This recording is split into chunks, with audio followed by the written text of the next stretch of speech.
क्यों डर लग रहा है? इसलिए कि कहीं एग्जाम में फेल ना हो जाऊं, इसलिए कि मेहनत तो की नहीं तो एग्जाम कैसे दे पाऊं। तो अपने आप से पूछो, आखिर मैंने मेहनत क्यों नहीं की? क्या तुम्हारे दोस्त तुम्हारा एग्जाम क्लियर करवाएंगे? आखिर जितने भी ऐश मौज तुमने काटे हैं दोस्तों के साथ घूमने फिरने पार्टी करने, अब उसका हिसाब देने का टाइम आ गया। और अगर अब भी थोड़ी अकल आ गई हो तो थोड़ा संभल जाओ, अब भी कुछ नहीं बिगड़ा। क्योंकि कहते हैं ना, जब तक इंसान को ठोकर नहीं लगता इंसान संभलता नहीं है।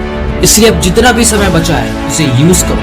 कह दो अपने दोस्तों को कि भाड़ में जाए तेरी पार्टी, भाड़ में जाए तेरा घूमना फिरना, अब मुझे खुद के लिए पढ़ना है, अब मुझे खुद के लिए कुछ बनना है। जरा सोचो दोस्तों, अगर जिस दिन तुम उस लायक नहीं होगे कि अपने दोस्तों के बीच खर्च कर सको, उस दिन तुम्हारे दोस्त भी तुम्हें भूल जाएंगे। उस दिन तुम दुनिया के लिए नल्ले हो जाओगे और दुनिया तुम्हें लात मारकर भगा देगी। तो इसलिए सतर्क हो जाओ, क्योंकि दोस्तों इस सफर में तुम्हारा कोई नहीं अपना है, सबको अपने की पड़ी।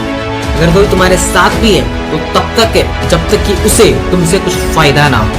दुनिया ऐसे ही आने वाले कुछ महीनों के लिए अपने पढ़ाई पर ध्यान, क्योंकि याद रखना यही तुम्हारी पूंजी। हाँ, थोड़ा टाइम लगेगा इन सभी से पीछा छुड़ाने, थोड़ा दर्द होगा, बार बार तुम्हारा मन तुम्हारे दोस्तों के पीछे भागे, लेकिन इस थॉट को पकड़े रहना कि मुझे खुद पर ध्यान देना, मुझे पढ़ना है, मुझे कुछ करना है। और जब तुम बार बार ये अभ्यास करोगे तब तुम्हारा मन धीरे धीरे तुम्हारी बातों को मानने लगेगा। अपने बेडरूम में चारों तरफ ऐसा माहौल बना लो जो कि बार बार तुम्हें यह याद दिलाता रहे कि मुझे अब कुछ महीनों के लिए पढ़ना है, मुझे खुद पे फोकस करना है, मुझे खुद पे फोकस करना है। दोस्तों, सारा गेम इस दिमाग का है, तुम इसको जैसे ट्रेन करोगे ये वैसा ही रिजल्ट देगा। अभी तक तो इसकी ट्रेनिंग गलत हुई थी, लेकिन अब सही ट्रेनिंग का टाइम आ चुका है। दोस्तों, हर एक बड़ी सफलता की शुरुआत एक छोटी जीत से होती है, और जब तुम ये ठान लोगे तो तुम्हारी जीत का सिलसिला शुरू हो जाएगा। और दोस्तों, यही छोटी छोटी जीत तुम्हें एक बड़ी सफलता की ओर ले जाए और तुम्हें पता भी नहीं चलेगा। शुरुआत पहले आधे घंटे से करो, फिर अपने आप को अवॉर्ड दो, और ऐसे ही करते करते तुम ना जाने पढ़ाई में इतने डूब जाओगे कि तुम्हें पता भी नहीं चलेगा। फिर जैसे तुम्हें अपने दोस्तों के साथ पार्टी करने में मजा आता था, वैसे ही पढ़ाई करने में। दोस्तों, कहते हैं ना, जहाँ चाह वहाँ राह।